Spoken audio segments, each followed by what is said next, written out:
What is up, all you crabby boys and buggy girls? Welcome to The World is My Burrito, a podcast where I alter the digital structure of the ribonucleic acid, RNA for short, allowing me to fuse it with bugs and mammals and cephalopods and crustaceans. Oh god, the cephalopods and crustaceans. So that I may create the most eclectic and delectable burrito for your eating pleasure. Today is August 12th, 2024, and we are covering the first 18 volumes, or the first arc, of the still ongoing manga Terraformars by writer Yu Sasuga and artist Kenichi Tachibana. Nothing special has really happened on my end of the podcast, so let's just move right into the synopsis. In an attempt to colonize Mars, 21st century scientists are tasked with terraforming the planet. Their goal is to seed the planet with a modified algae to absorb sunlight and purify the atmosphere, and cockroaches whose corpses spread the algae across the planet as they feed, breed, and die. 500 years later, the first crewed ship to Mars lands, and its 6 crew members are attacked by giant mutated humanoid cockroaches with incredible physical strength, later labeled Terraformars. The crew is wiped out after sending a warning back to Earth. 2 years later, Bugs 2, a multinational expedition of genetically modified humans, is sent to collect 10 samples of both sexes of roaches and exterminate the mutated bugs to take control of the Red Planet. Only 2 survivors manage to return to Earth, one swearing to return and avenge their fallen companions. As a third expedition is assembled, questions are raised about the true origin of the Terraformars and their connection with an unknown disease affecting mankind, the alien engine virus, or AE virus. To fight the Terraformars' strength and agility, members of the third expedition undergo genetic modification to inherit the characteristics of other organisms, only possible after having a special organ implanted.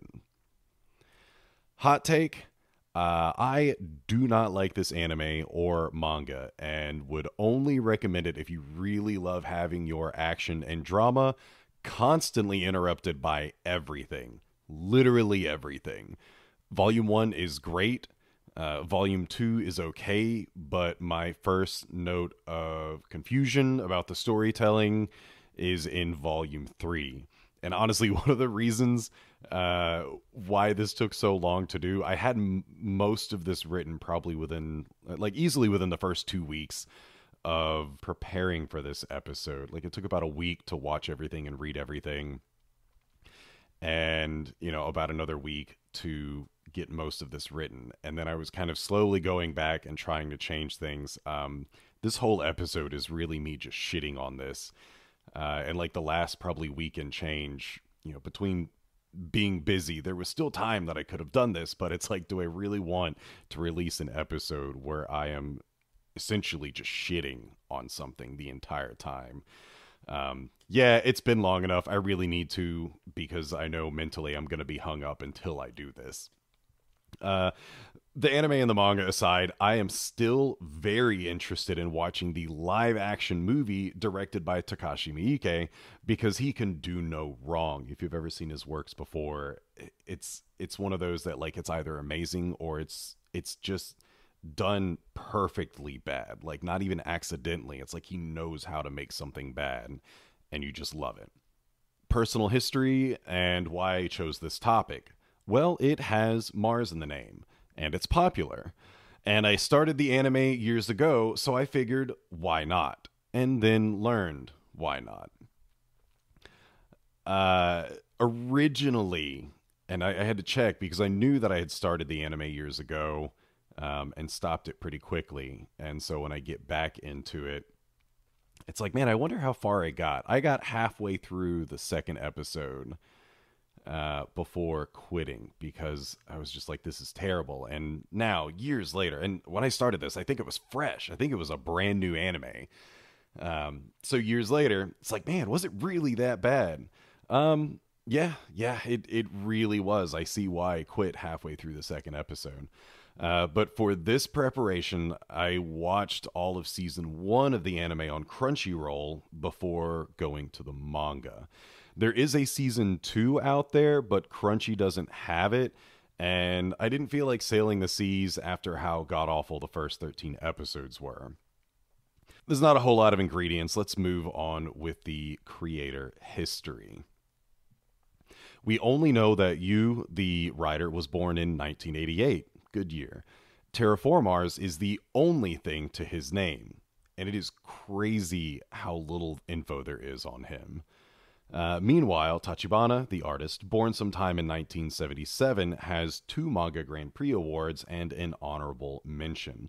He's worked on a couple of series and one-shots before finally landing on Terraformars.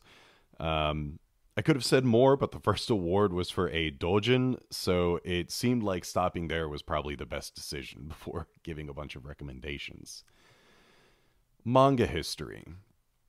Terraformars is an adventure / horror / sci-fi created for the seinen or young adult demographic, which began printing in Miracle Jump between January 2011 through December of the same year, totaling 6 chapters.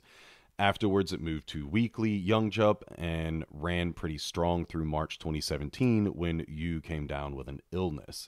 He hopped back on in April of 2018, knocked out a few chapters, then went back on hiatus due to the same sickness. Earlier this year, its return was announced to begin at the end of June. I was supposed to release this last month, and here we are. Right now, the main story is at 226 chapters across 22 volumes. There are some one-shots and short side stories out there, so the printed franchise is around 240 chapters total. And now for a little bit on the anime history. Season 1 of the anime ran from September 27th, 2014 through December 20th, 2014 with 13 episodes. Season 2, also known as Terraformars The Revenge, ran from April 2nd, 2016 through June 25th, 2016, also covering 13 episodes. There are some pretty stark differences in stylistic approach between seasons 1 and 2, but apparently Light and Film animated both. Let's get into the meat of it with that spoiler warning. If you don't want this, now was his time to warn his people. Burrito spoiled. Throughout the ages on planet Earth, in the country of Mexico, there is still dispute about the usage of the word burrito. Then find a nice Tupperware. It was originally a regional term stemming from Guanajuato, Guerrero, Michoacan, San Luis Potosi, and Sinaloa. With a good seal, the original word was still taco throughout the rest of Mexico, but in modern times may be referred to as tacos de harina. Maybe wrap it in some aluminum foil, now popularly used across the United States of America. So you can throw it in a toaster oven or on a nice cast iron griddle when you're ready. It has found a meaning of its own, and that meaning is kill cockroaches. To get it nice and crispy without leaking any juice. I kid you not, that is the entirety of the anime and most of the manga, and that is at its most comprehensible. The meat. This is a very normal shonen story with an edgelordy seinen edge. That is, it is a child story with barely an adult's approach. I'm mostly going to focus on the manga, but, we'll do a quick start with the anime. Most of the people listening to this are probably creatives, be it audio, video, photos, graphic design, metalworking, woodworking, whatever. If you got into the medium when you were much younger, you likely went through the gamut of filters available in your first app. Distorted video filters, funky audio filters, flashy transitions, etc. Or various tools and techniques if you worked with something physical. There was probably a point where you applied more than one filter, tool, or technique to a single project because you thought it was cool. You're new to this. The endless possibilities have completely absorbed you. Down the line, you learn that there is a limit to what should be done at once. Maybe don't use a dozen filters in one digital project, and maybe don't use every jointing technique on a single cabinet. The sweet spot of form, function, and general artistry often means you work much harder to do less, not more.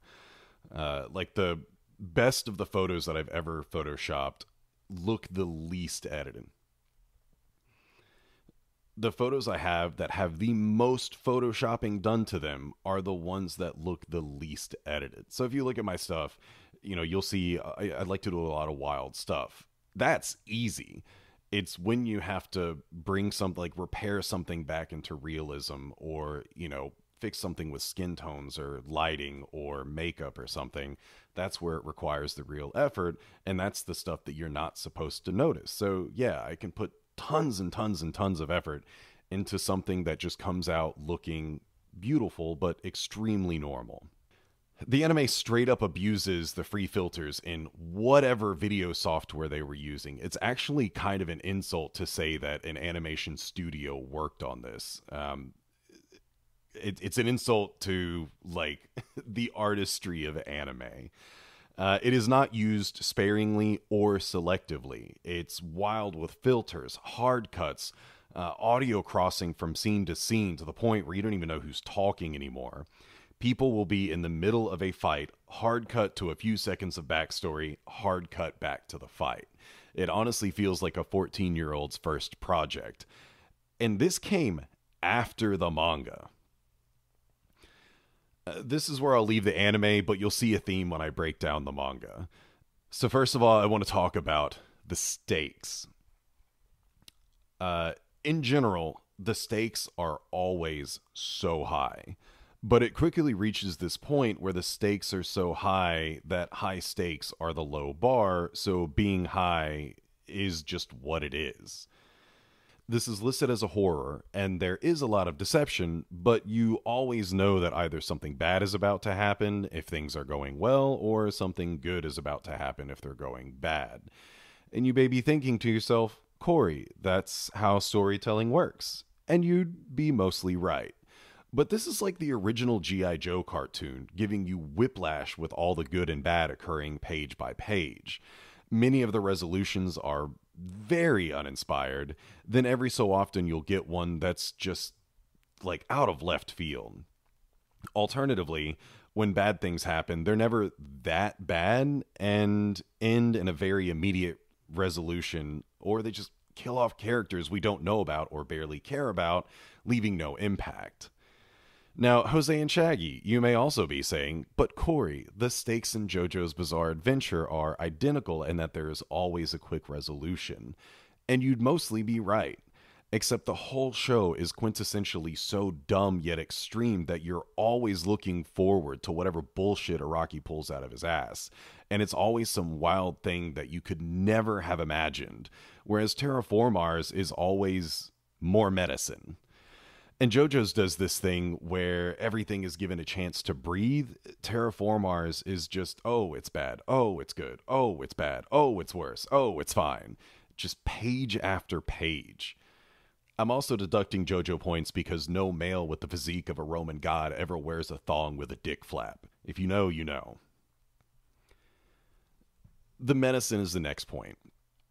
The crux of the story is the medicine needed to turn these people into their animal forms.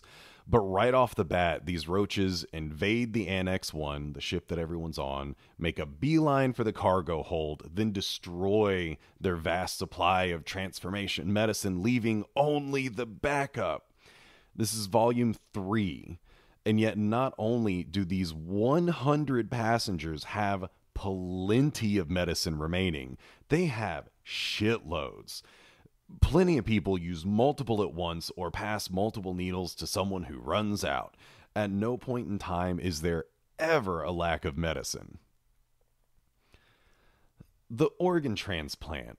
Nobody in the story has failed the organ transplant.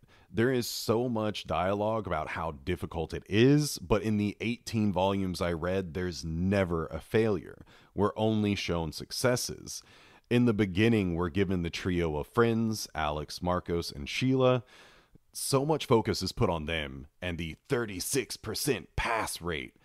You totally laid the groundwork for one of them to die, then abandon it, instead choosing to kill off Sheila in an otherwise dull part of the story. This is only a problem later when they continue to not shut up about the 36%. Injuries. Have you ever watched Demon Slayer? I'm sure most of those listening haven't seen this. So the MCs, the main characters, can get the absolute shit beat out of them, get every bone in their body broken, have no access to Senzu beans or Dragon Balls, and then somehow they're just kind of perpetually okay enough to keep going. That's this. That's Terraformars. The people who are genetically mixed with cephalopods and crustaceans have an excuse with the healing factor, but beyond that, there is no healing medicine in this story. You openly speaks to the depth of injury and how certain people don't have healing factors, but it never matters. Much, much, much later in the story, you randomly decides they should probably offhandedly mention something like a healing medicine and then just ignores that too. Sleep. Sleep is one of the few things the anime did far better than the manga by addressing its necessity on the battlefield early on. But in the manga, these people just keep going for days on end before thinking about it. I would accept a BS reason like they don't need sleep, except Yu feels the need to mention how a lack of sleep can negatively affect them before ignoring it. And I'll move on to main point number 2, which was the interruptions. This is probably the most important of all topics because of how pervasive it is. This manga might only reach 60 chapters if they removed the unnecessary backstory, scientific data, engineering data, etc.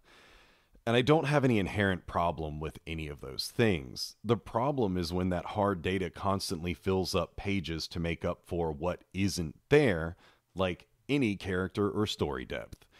In the previous episode, I mentioned that Alita Mars Chronicle rides out a lot of quote-unquote unnecessary details, then provides you with a whole section of info at the end, or very neatly tucked away footnotes at the bottom of a page. It does not interfere with whatever is currently happening. Somewhere along the lines, Yu seems to have figured out that kind of Alita formula in the wrong way. Instead of completely moving biological information about an animal to its own page, he continues to fill action sequences with info and still dedicates one full page to even more random info that was only excluded previously because it doesn't actually have anything to do with anything. It's just literally like other neat info about this creature. Speech and bubble, style and placement are the even greater offenders here in this interruptive thing. It should be a crime to stack so many internal monologues, thoughts, book quotes, conversations, and narration across so many individual pages. But if you're going to do it, at least use decades-old methods of keeping track. One of the easiest ways to keep track of what text belongs to what is by assigning a specific font style, speech box style, or combo for each individual one. I'm sure you've seen an example of someone speaking in person to someone on the phone.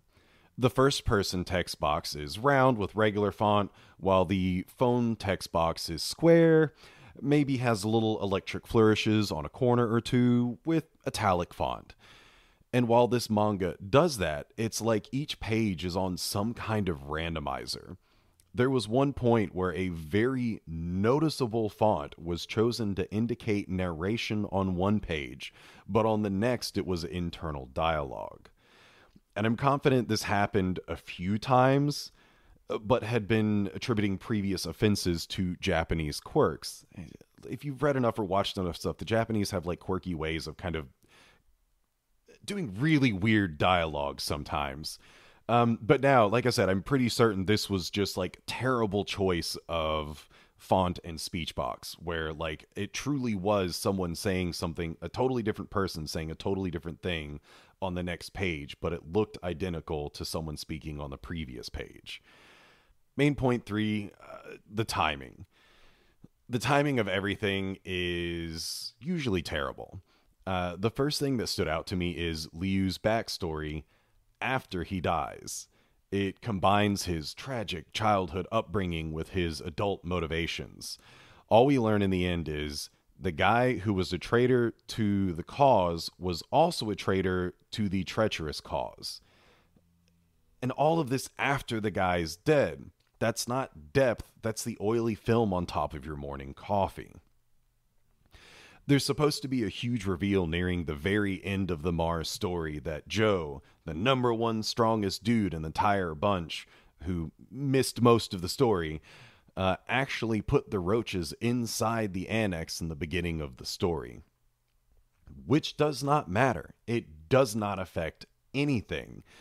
Those roaches barely killed anyone, and the ones they did kill weren't high enough ranking, nor were they absolutely necessary to the mission. They didn't reveal any captain's abilities, and they didn't even take down the ship.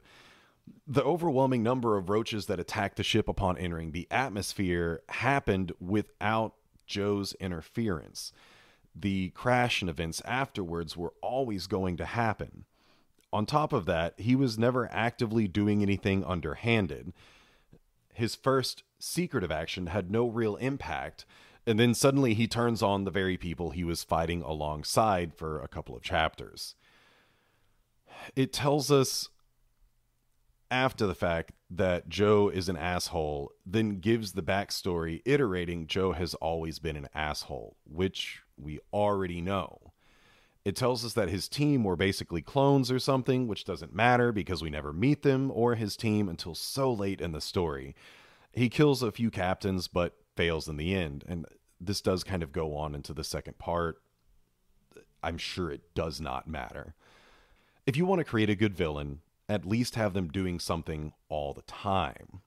One of my favorite villains is the Russian in From Russia with Love, the James Bond movie.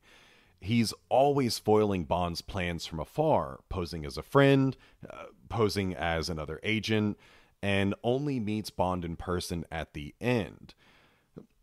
Like, that to me is a perfect subversive villain where there's always something kind of happening. People wondering, why are these plans failing? And then you attribute it to the bad guy or the surprise bad guy. Like, you don't have to show physically doing the thing, which I'm certain you is incapable of that. You just have to make that reveal where it's like all these independent things were going on because of Joe's influence. Something else that would have been fun under different circumstances is the anti-Terraformar vibrating ninja sword, introduced in the 8th or 9th volume.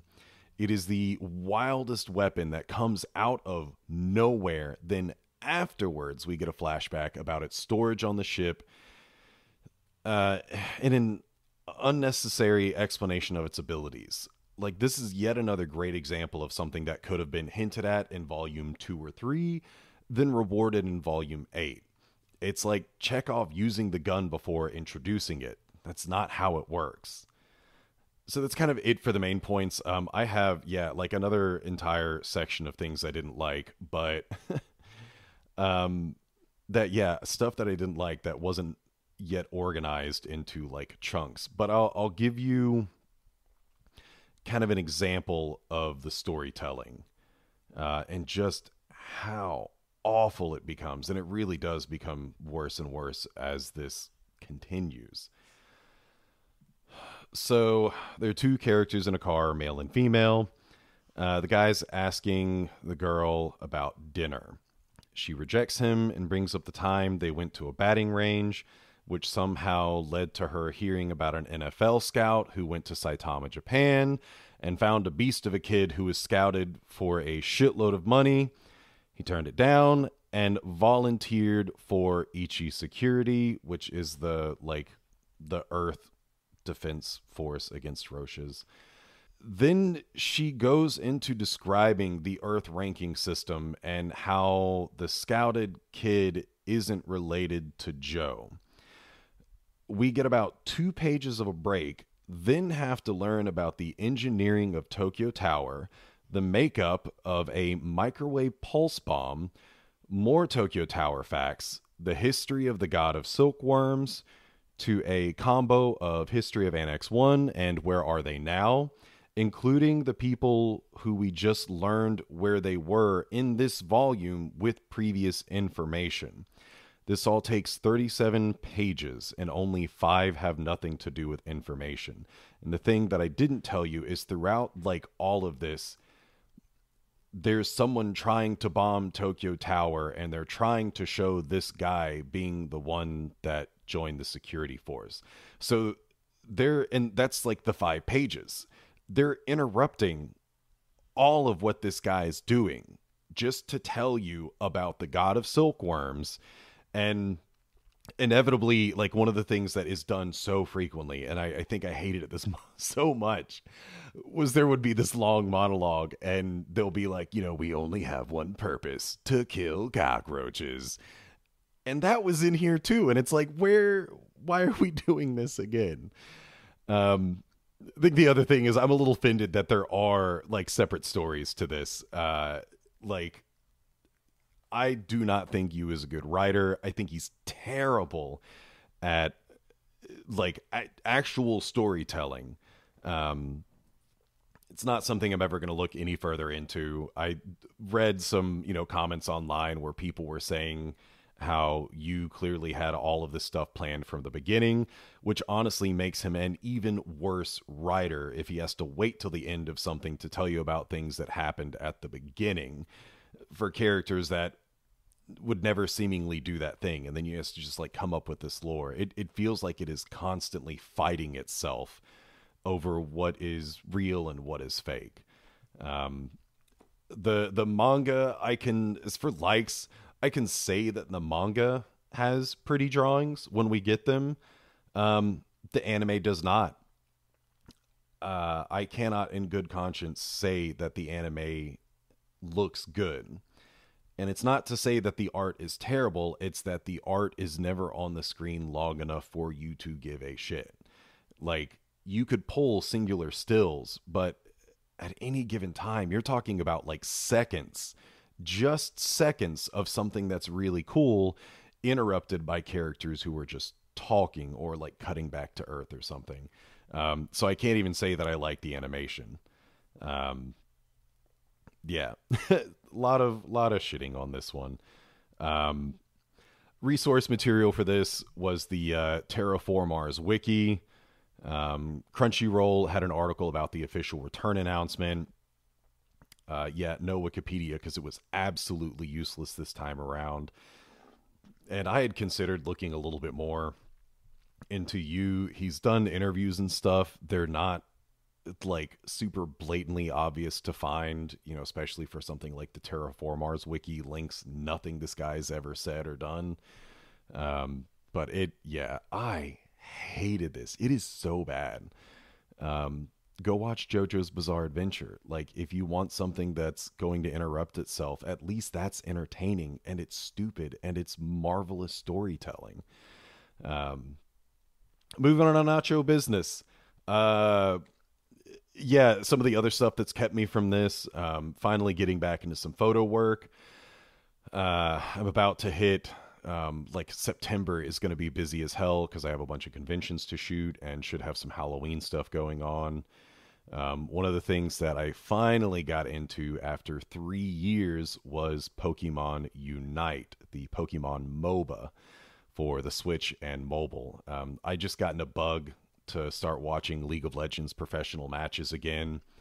And then, it's like this, like adulterous thing of, like reaching out to an ex or something, or seeing if you can still find your ex, I should say, because I did check to see if my League account still existed, and thankfully it does not. It didn't get wiped out on their first wave of account deletions, but it got wiped out on the second one a couple of years ago. So I got into Pokemon Unite. It's a hell of a lot of fun. It's very quick. I'd highly recommend it. If you have been deep into the MOBA scene, but absolutely hate it because it is kind of a shitty environment to be in, I would still recommend it. It's a lot of fun. It's very quick. From turning the Switch on till ending a match, you're looking at like 15 minutes. No more than 15 minutes. Just on an episode of the Neatcast, which will release next week. So look for that. It's going to be one of the few semi-serious episodes that they'll have this year. I just watched Dream Scenario yesterday with Nick Cage, and that is absolutely amazing. If you've seen it and liked it, I highly recommend the comic Memetic. You should look that up. It's if you like the concept of Dream Scenario, I think you'll like what Memetic does. And if you haven't seen Dream Scenario, really go watch it. It is a stellar kind of discussion about memes and popularity. And one of the other things that's definitely kind of stopped me from doing this is doing a bunch of reading for a future episode. I'm trying to knock out a couple of books for October. We'll see. Next episode's going to be Carol and Tuesday. That one shouldn't take long because I think I'll really enjoy it. I think there'll be a lot more facts behind it. I still feel a little bit bad that I don't, as much as I shit on Terraformars, I didn't say enough positive stuff about Alita Mars Chronicles, and I feel sort of bad about that episode, but I'm not going to re-record it. But it was great, and I feel like I should. It was constantly like going into detail about how much I hated Terraformars made me realize how little detail I went about what I actually liked about Alita. So that's where I'm like feeling bad. Kind of a disservice to the 8 people who listen to this, but I still appreciate you listening. Yeah, we're at the end now. Have you experienced Terraformars before? If so, what did you think of it? It has a ungodly high rating online. I've already had my Dragon Ball Z. Like, I can get kids liking it, but if you've been watching anime forever, if you're new to anime, kid or otherwise, yes, but it's just a worse Dragon Ball Z. Yeah, be it on this topic or anything whatsoever, you can find me on social media at Twinbee Podcast. Instagram, God, you name it, Threads, Twitter, all of them. I have an account on everything. Do I use it? Nah, if you message me, I'll probably use it. Or you can email me at twinbeepodcast@gmail.com. But yeah, thanks for listening to this roast roach.